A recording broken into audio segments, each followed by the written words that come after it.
Please welcome my friend Anubhav Singh Bassi at Friday talks. और वो तो शौक में थे, क्योंकि आप वकालत छोड़ के ये करने लग जाओगे तो कोई भी पेरेंट, मैं खुद भी पेरेंट होता, मैं भी शौक में चला जाता। स्टैंड अप स्टार्ट करा या फिर जो देखने में इंटरेस्ट आया वो तो सब जाकिर भाई की देन है। उन्हीं से लगा कि हाँ हिंदी में भी हो सकता है। आई एम स्ट्रॉन्ग उस दिन बोला तो उससे पहले कभी नहीं बोला था। पिताजी ने देखा 10 लाख, कहते यार 10 लाख तो बहुत लोग होते हैं। तो फिर पास कैसे किया? चीटिंग कर क्यों निकाली मैंने वीडियो?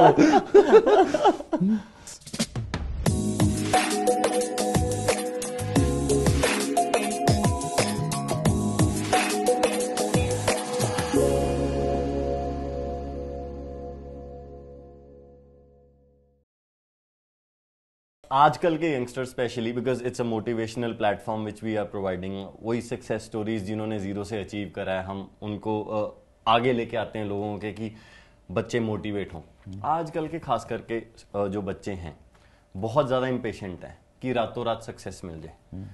आपकी ये जर्नी बेसिकली शुरुआत मेरठ से ही होगी थी, तो 12 साल 10 से 12 साल आपको लगे इस मुकाम तक पहुंचने के लिए। इतने इम्पेशेंट हैं यंगस्टर्स की, वो चाहते हैं कि रातों रात उन्हें पैसा भी मिल जाए, पावर भी मिल जाए। तो थोड़ा उन यंगस्टर्स के लिए आप क्या कहना चाहोगे? क्या उन्हें सलाह देना चाहोगे कि वो अपने आप को किस तरीके से मोटिवेट रखें और पेशेंट रहें? मेरा तो सिंपल सा फंडा है कि आप सबसे पहले तो जितना ज्यादा काम होके सोच सकते हो वो करना क्या है, फिगर आउट कर लो, उसमें जितना टाइम लेना ले लो। क्योंकि अब यही सोचने में कि जो भी काम आपके सामने है कि इसी में मैं सक्सेसफुल हो जाऊं, भले ही वो आपको आता ना हो काम, आपका मन ही ना हो काम करने का, तो वो नहीं आ पाएगा। कितनी मेहनत कर लो वो नहीं हो सकता। तो सबसे पहले काम देख लो क्या करना है, और एक बार वो फिगर आउट हो जाए तो उसके बाद फिर उसको टाइम देना तो बहुत इंपॉर्टेंट है। अब आप ये सोच लो, ये कोई क्या हो गया ना, एक तो ये जो इम्पेशेंट वाली आप बात बोलो ना कहीं तो ये सारा करा धरा इंटरनेट का है। जी बिल्कुल।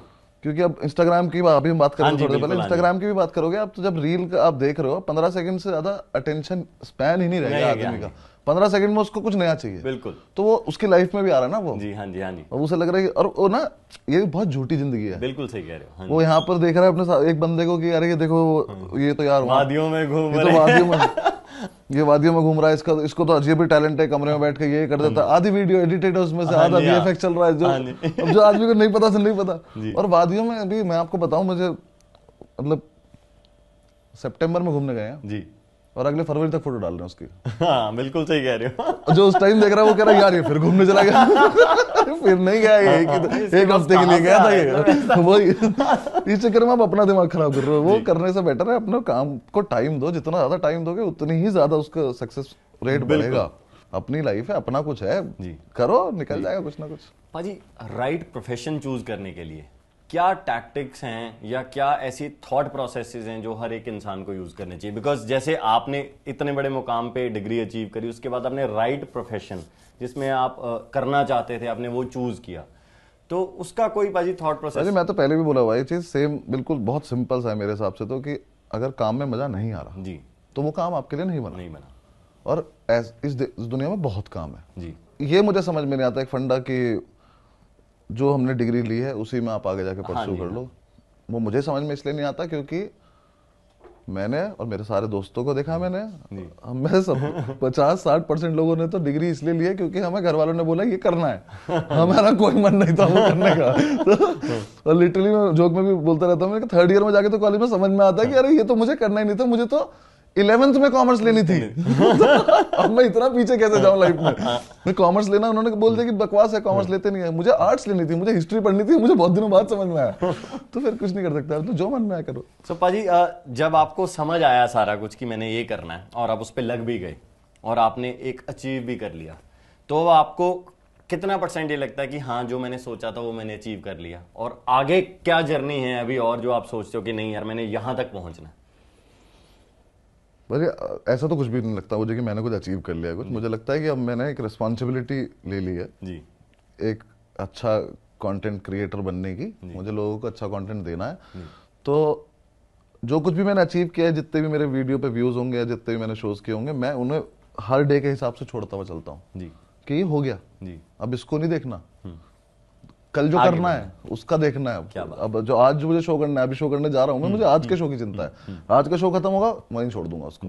तो मैं उसमें नहीं जी सकता कि मैंने ये कर इतने टिकट बेचे थे, ये करा था, वो करा था। नहीं, अभी तो और करना है काम, अभी तो अगला शो भी तो लिखना है। जो लोग ने, जिन लोगों को मैं शो के बाद वादा करके आया था कि अगले शो का पे मिलेंगे जब मैं तो अगला शो भी तो लिखना है। उसे बनाने के लिए मुझे वापस से जीरो से शुरू करना पड़ेगा। मैं 10 लोगों में बैठ के शो बनाऊंगा, फिर 10 के 20 करूंगा, फिर 100 करूंगा। बिल्कुल। तो आगे का सोच रहा हूँ, ये सब हो गया। क्या बात। अच्छा बाजी, आपसे इतने हजारों लाखों लोग इंस्पायर होते हैं, आप किस चीज से इंस्पायर होते हो? उन्हीं लोगों से शायद क्योंकि जब आके क्या बात है, वो आके आपको इंस्पायर करते हैं, तो मतलब वो इंस्पायर क्या करते हैं, मतलब वो लोग आते हैं, उनकी वो जो एनर्जी है, जब मैं स्टेज पे पहुंचता हूँ, वो लोग जितना प्यार मुझे देते हैं, उसी चीज से इंस्पायर हो जाता हूँ कि मुझे करना है काम। लेकिन लोग कितने दूर दूर से लोग आते हैं शो देखने, और किसी का बर्थडे है, कोई प्लान करके आया है पहले से, वो एक हफ्ते पहले मुझे टिकट भेज रहे हैं इंस्टाग्राम पे कि हम इस दिन आने वाले हैं। कोई भेज रहा है कि मम्मी से परमिशन ले ली है, 12th में इतने मार्क्स लाऊंगा तो शो देखने को मिलेगा, और मैं ले आया हूँ तो अब मैं आ रहा हूँ। इससे ज्यादा क्या इंस्पिरेशन चाहिए आपको अपना काम करने के लिए? अच्छा भाजी, मैं हर बार पूछता होता हूँ बिकॉज मुझे लगता है ये फैक्टर बहुत इंपॉर्टेंट है। हेल्थ का कितना बड़ा रोल है सक्सेसफुल होने में? आई थिंक पूरा जी। क्योंकि अगर आपके हेल्थ में जरा सा भी इधर ऊपर नीचे हो गया तो आपका काम सीधा सीधा अफेक्ट होगा। और हमारा जैसा काम है उसमें तो मतलब दिखना, परफॉर्म करना, एनर्जी प्लस ट्रैवल। सबसे गंदी चीज तो ट्रैवल और स्टे है ना सर। कितनी बार ऐसा होता है, यही नहीं पता कि कौन से होटल में उठे हैं आज, कौन सा रूम नंबर है इस होटल का। और कितनी बार ऐसा हुआ है कि होटल में पहुंचे हैं, सोफे पे बैठे हैं और सोफे से वापस आ गए हैं, बेड पे पहुंचने का टाइम नहीं मिला, फ्लाइट है अगली। तो उस चक्कर में अगर हेल्थ का नहीं रखा तो फिर आप कुछ नहीं कर पाओगे। पाजी कितनी बार आप फ्रस्ट्रेट हो जाते होगे बिकॉज आप ट्रैवल कर रहे हो हर रोज नए शहर में, नई चीज, आपका भी मन करता है कि घर वालों के पास वापस जाएं, मिलें, बैठें, उस तरीके की लाइफ हो। तो जब आप फ्रस्ट्रेट होते हो तो आप अपने आप को कैसे मोटिवेट करते हो, या कैसे कंट्रोल में रखते हो, या कैसे आगे बढ़ते हो उस चीज से? ज्यादा बार हुआ नहीं हूं मैं। ओके। मैं बस सोच के चलता हूँ कि अब निकल गए काम पे तो निकल ही गए। जैसे आज भी मैं थका हुआ हूँ, पर मुझे ये पता है कि मेरी परसों छुट्टी है जी। तो मैं परसों के वेट में हूँ, मुझे कल भी 2 शो करने हैं दिल्ली जाके, लेकिन कोई नहीं, मैं परसों के उसमें हूँ। ज्यादा फ्रस्ट्रेट हुआ नहीं हूँ, पर कई बार बहुत ज्यादा थक गया हूँ, तो ऐसा हो गया कि अब मन ही नहीं कर रहा स्टेज पे जाने का। इंदौर में हुआ था मेरे साथ एक दिन, सेकंड शो से पहले मैंने अंकुर भाई को बोल दिया, मैंने कहा मैं नहीं जा पाऊंगा, मेरा मन ही नहीं कर रहा स्टेज पे जाने का। फिर लाइट्स ऑफ हुई, जहाँ शो कर रहे थे कि लाइट्स ऑफ हुई तो सारी ऑडियंस चिल्ला दी। उन्हें लगा मैं एकदम से आने वाला हूँ। जब वो चिल्लाए, वो आवाज मुझे आई, मैं उठ के चल दिया। चलो चल लेते। तो वही है जो भी थोड़ा बहुत है ना मन में, कि हेल्थ हम फोकस करते हैं कि हाँ ज्यादातर काम कर लें अपना, क्योंकि 3-4 दिन भी घर पे रहने का मौका मिल जाता है तो उस टाइम होता है कि अब अच्छे से रह लो थोड़ा सा, कि बॉडी डिटॉक्स हो जाए, ढंग से हो जाए, क्योंकि है बहुत टफ काम है, ट्रैवलिंग बहुत टफ काम है। जी जी पाजी, मैं 2.5 साल से आपको जानता हूँ। हम्बलनेस मुझे ऐसे लगता है कि आपका एक बहुत स्ट्रॉन्ग पॉइंट है। मैं जितनी बार आपसे मिला हूं मुझे ऐसे लगता है कि आप और हम्बल हो ही गए। स्पेसिफिकली स्टारडम के अंदर जब आप बहुत बड़े बन जाते हो तो हम्बलनेस धीरे धीरे धीरे धीरे जाती रहती है। आप उसको कैसे कंट्रोल में रखते हो बाजी? अरे मतलब ग्रेटफुल हूं मैं जी कि मुझे ये सब मिल रहा है। अब मैं इसमें पहली बात तो अकड़ किसे दिखाऊं जी। अगर अकड़, पहली बात तो मेरे में अकड़ तो कभी से भी नहीं थी, वो बचपना था जी। कि वो जब आप जवानी में चौड़े होते ना हर बात पे, वो था जी। और अकड़ पहले भी किस बात की होती, जब कुछ करा ही नहीं जीवन में तो किस बात की। और अब ये है कि अब मुझे लगता है कि ऑडियंस से मैं हूँ जी, मुझसे वो नहीं है जी। मैं बदल जाऊंगा बिल्कुल। मेरा रिप्लेसमेंट तो अभी एक लड़का जिसकी वीडियो वायरल हो जाएगी, वो जिस लड़की की वीडियो वायरल हो जाएगी वो आ जाएगी जी, वो मुझे रिप्लेस कर देंगे जी। तो ऑडियंस के लिए तो हम सब आते जाते हैं, हमारे लिए वो फिक्स्ड है बिल्कुल। तो इसलिए मुझे लगता है कि आप हम्बल नहीं हो अगर आप उनसे ढंग से ट्रीट नहीं कर रहे किसी को भी लाइफ में जी, तो फिर कोई पॉइंट ही नहीं लाइफ। और मैं अगर पर्सनली अगर मैं अच्छे से नहीं रह रहा हूँ, अच्छे व्यवहार में नहीं रह रहा हूँ, तो फिर मुझे भी तो नहीं मिलेगा ना सामने से जी। और मुझे सामने से नहीं मिलेगा तो फिर मेरा दिमाग खराब होगा। और इतने मेरे मेहनत करने का मन नहीं करता मेरा किसी से अकड़ जाऊं, फिर वो लड़ाई के भाड़ में जाऊं, कैसे हाथ जोड़ के बैठे रहो, चुप रहो, आगे चले, आगे बढ़ो, खत्म करते। पाजी आजकल आप देखोगे यंगस्टर्स काफी सारे जल्दी फ्रस्ट्रेट होके कई बंदे सुसाइड भी अटेम्प्ट करते हैं, गलत रस्तों पे चले जाते हैं, नशे करते हैं या और गलत काम करने लग जाते हैं जो कि नहीं करने चाहिए। उनके लिए कुछ आप मैसेज देना चाहोगे? मेरा तो यही है कहना कि हार किस चीज से मान रहे हो। जब अभी तो मैं यही नहीं, लाइफ इज अनप्रेडिक्टेबल, आपको नहीं पता कि कितने साल चलने वाला है सब कुछ, जितना भी आपके पास है, कितना टाइम है, कम है ज्यादा है, आपको नहीं पता। तो अगर अब ज्यादा ही मान के चलोगे बिल्कुल, कम तो कोई नहीं मानेगा। अब ज्यादा मान के चल रहे हो तो फिर हार किस बात की माननी है। आज नहीं होगा, कल हो जाएगा, कल नहीं होगा, परसों हो जाएगा। और वो जब इस चीज में आदमी फ्रस्ट्रेट होता भी है, वो सिर्फ एक ही रीजन है उसका, वो कंपैरिजन है जी। आप दूसरे को देखते हो कि इस पे ये है और मेरे पास वो नहीं है जी।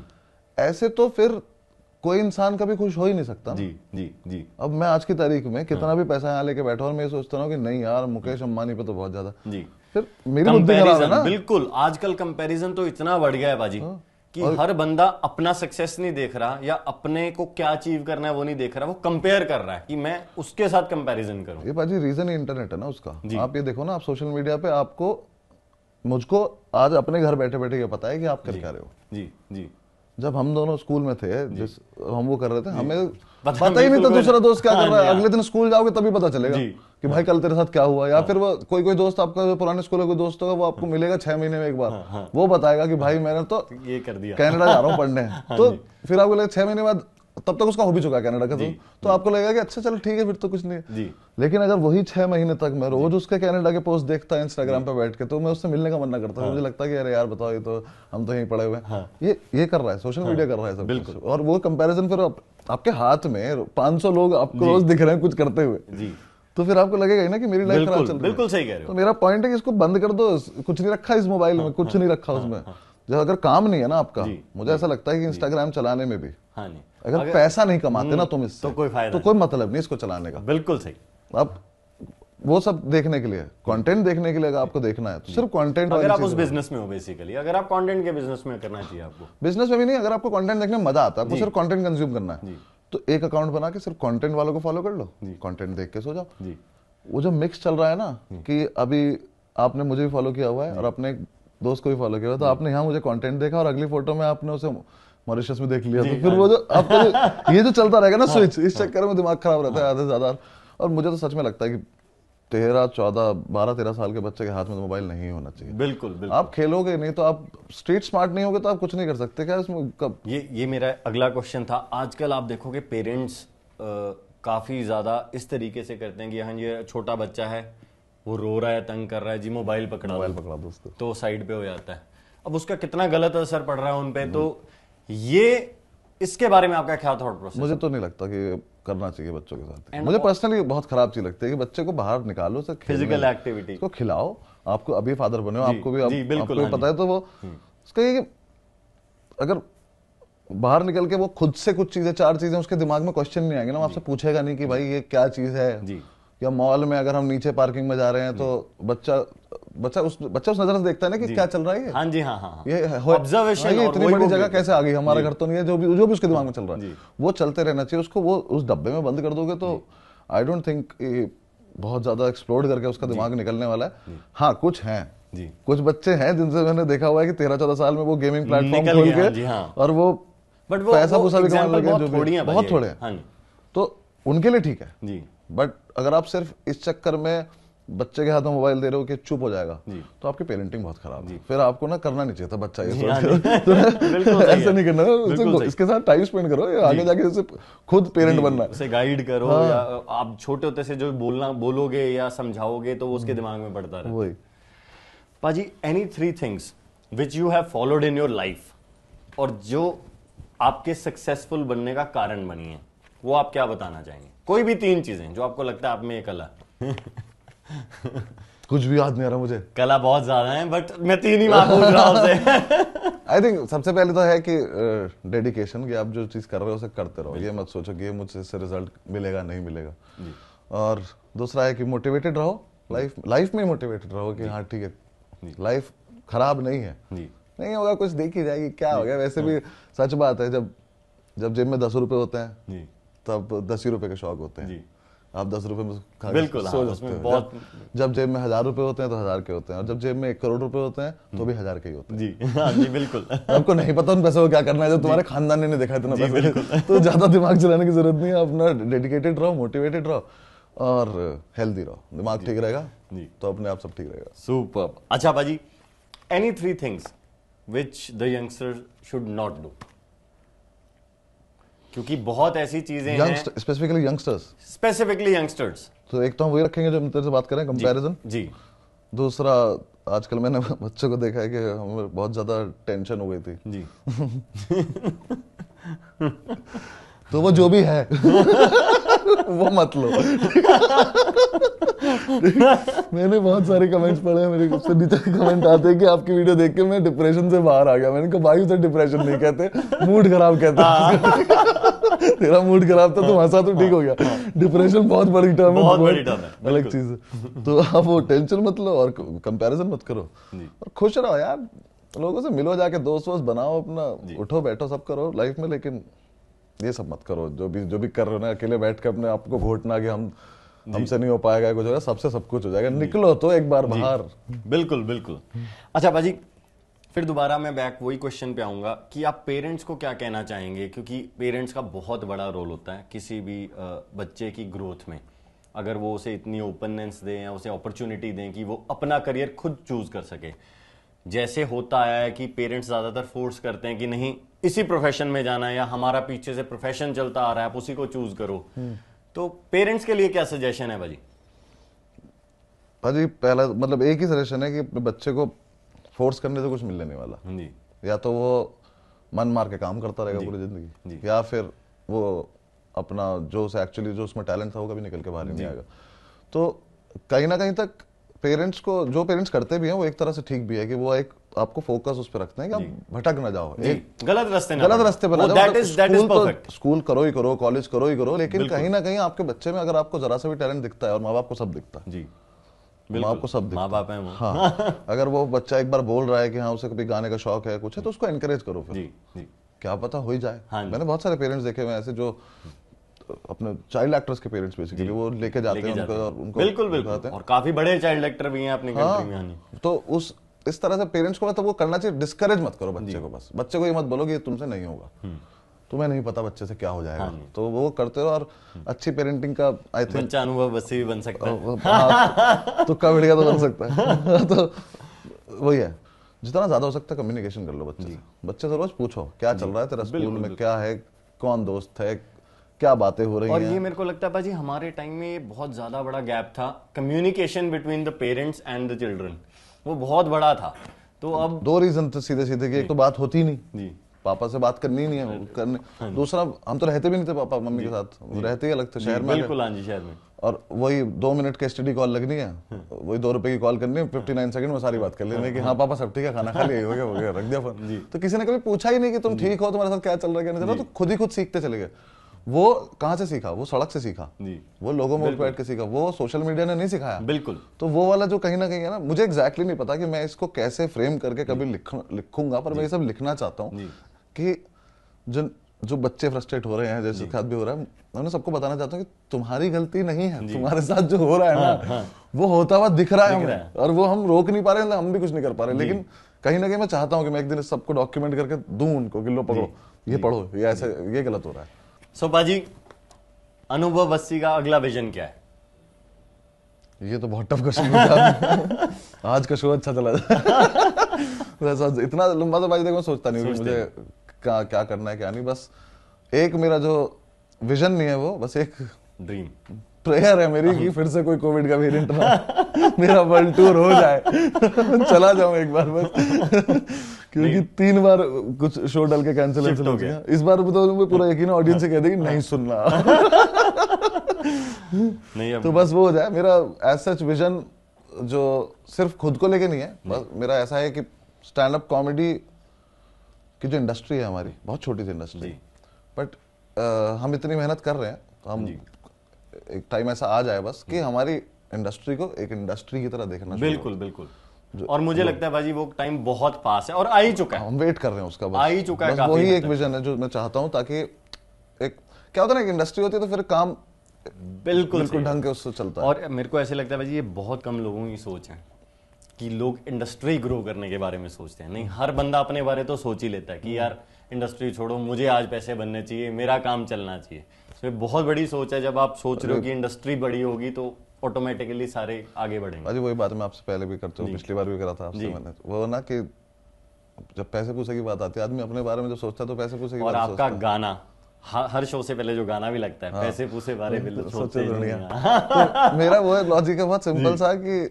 मैंने जितना भी रब जो भी दिया, रब ने जितना भी हमने कमाया मेरा ना लाइफ के भी विजन नहीं था इतना पैसा कमाना या देखना है कुछ करना, क्योंकि अल्टीमेटली आप नौकरी से ऊपर कुछ सोच ही नहीं पाते थे ना। तो आपका जो भी खर्चे थे या जो भी आपका ड्रीम थे, आपका घर गाड़ी जो भी आपकी सोच होती है वो उसी उस दायरे में थी। बिल्कुल बिल्कुल। तो वो तो मेरा 1-1.5 साल में हो गया। तो मुझे फिर मैं अब अपने बारे में क्या सोचूं? मैं आपको बोला ना कि अगर 1 करोड़ भी होंगे तो भी खर्चे तो 1000 ही हैं, क्या करोगे, क्या होगा? ना दिमाग, ना इन्वेस्टमेंट करनी आती, ना कभी पढ़ाई करी अकाउंट्स की, ना सीए से पता कि बात क्या करनी होती है, तो कुछ भी नहीं पता था। तो आपको विजन, फिर आप इंडस्ट्री का विजन लेके चल सकते हो ना। मैं अपने बारे में क्या और कर लूं और ले लूंगा ऐसे चार्ज, क्या करूंगा इनकम? कुछ नहीं है अपने बारे में, पूरे कुछ नहीं है।